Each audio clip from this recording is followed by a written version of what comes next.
Crimsom Desert is one of the best looking games out there right now, like the games that are going to be launched sometime in the future now.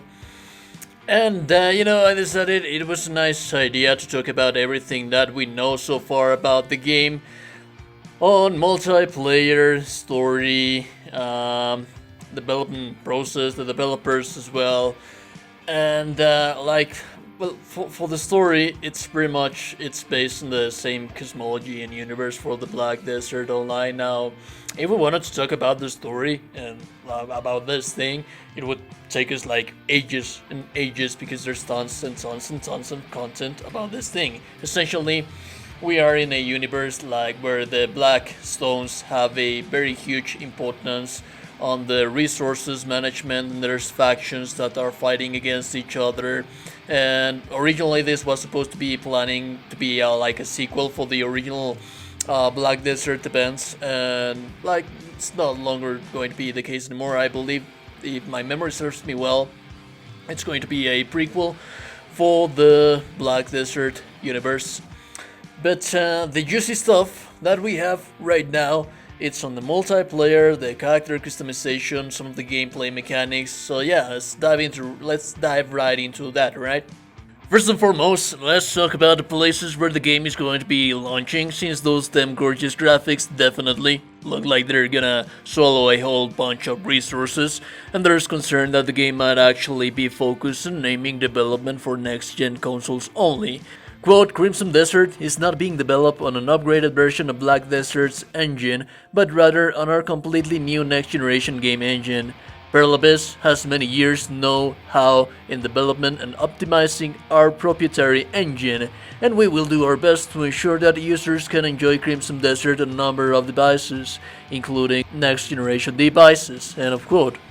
I was, of course, one of those persons preoccupied about, like, something that always comes to talk in my videos, but it's a crude example of what happens when shit happens. Cyberpunk 2077, dude, the complete clusterfuck that we have right now is, well, yeah, both of the marketing and like the official statements that we have from the developers that they lie to customers, but the discomfort comes from the last generation of consoles. And dude, we have cross-generational games far and wide with Immortals, Phoenix Rising, Assassin's Creed, Valhalla, and Spider-Man Miles Morales.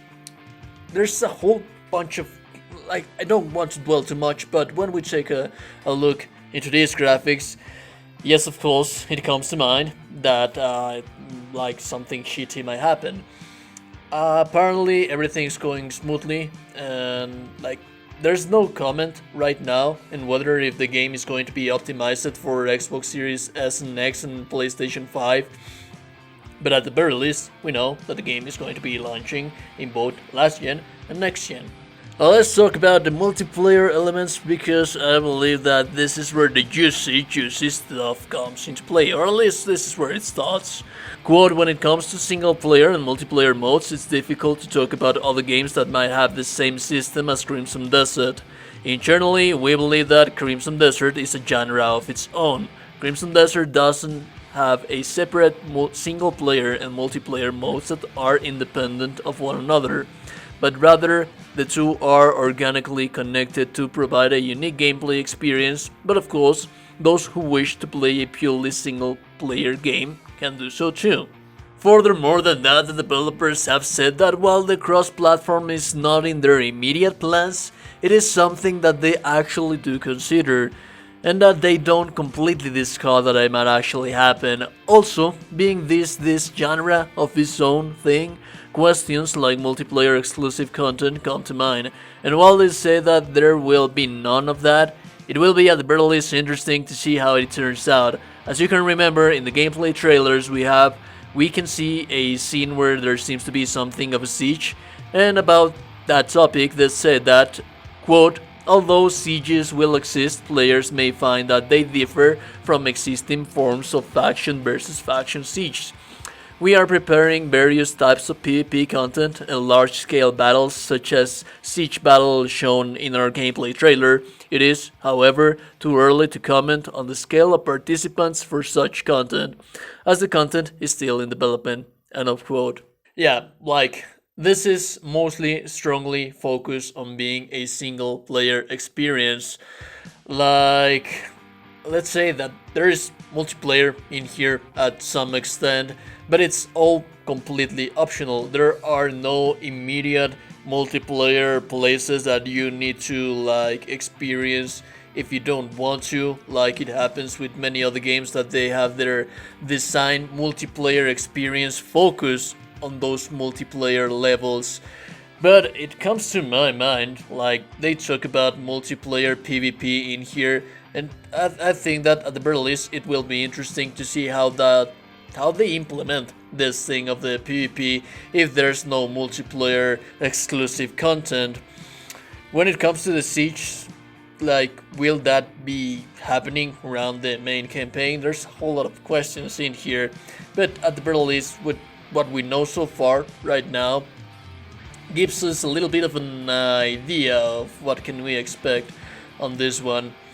And I think that many of the Black Desert fans will be like quite disappointed, because like if you're a hard complete fan of a game that has been in the market out there, you expect to be respected in your genre.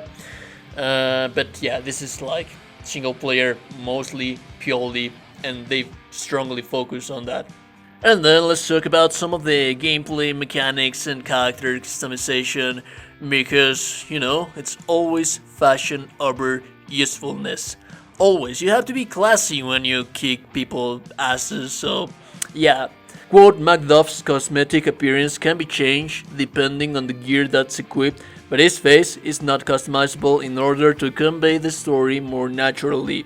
End of quote. There's also talks that there will be indeed puzzles in the game scattered throughout the game, but the developers did say that they're doing research to make those more approachable and to suit everybody's tastes, both hardcore gamers and more casual ones.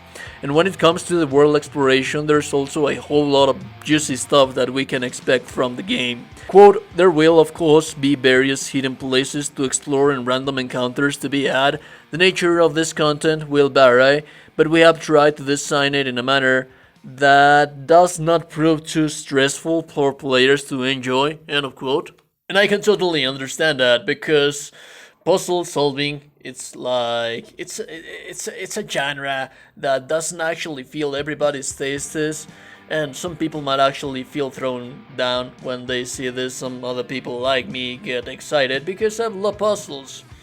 But yeah, just to wrap up the video, what about end game content that adds extra longevity to the game? Well, there seems to be a new game plus that seems to come with their very own ideas as well. Although single player mode has an ending, players can continue to play the game throughout what we're calling another journey. The name is subject to change. This mode can be played whenever the player wants without seeing the single player ending, and is organically connected to single player mode so that players may enjoy a unique gameplay experience. End of quote. And this is where I was trying to get, because if you have played the original Black Desert, then you know that the character customization in that thing is damn gorgeous. I love to spend hours and just hours and hours of wasted time making my tunes, my characters look nice and look edgy. And you know, I actually like Macduff's. He looks edgy enough to feel my tastes as a personal gamer.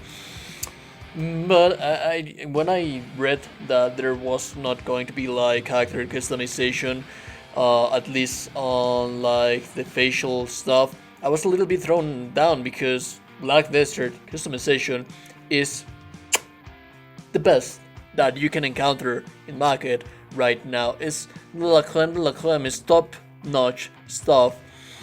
And like, yeah, there's this new game plus stuff that seems to be like interesting with their very own ideas. It will be like, pardon the redundancy, interesting to see what kind of new ideas they implement to this new game plus stuff. similar to what they're implementing their new ideas to the multiplayer stuff. But, I mean, anyways. Do let me know in the comments below, guys, what do you think about this game. Are you excited about Crimson Desert? I certainly am, and I think that it should have much more attention than what it has right now. With that being said, I'll see you beautiful, beautiful gamers in the next one. Don't you ever forget that each and every single one of you are beautiful people. See you guys in the next one. Stay safe, stay awesome. I'll see you later.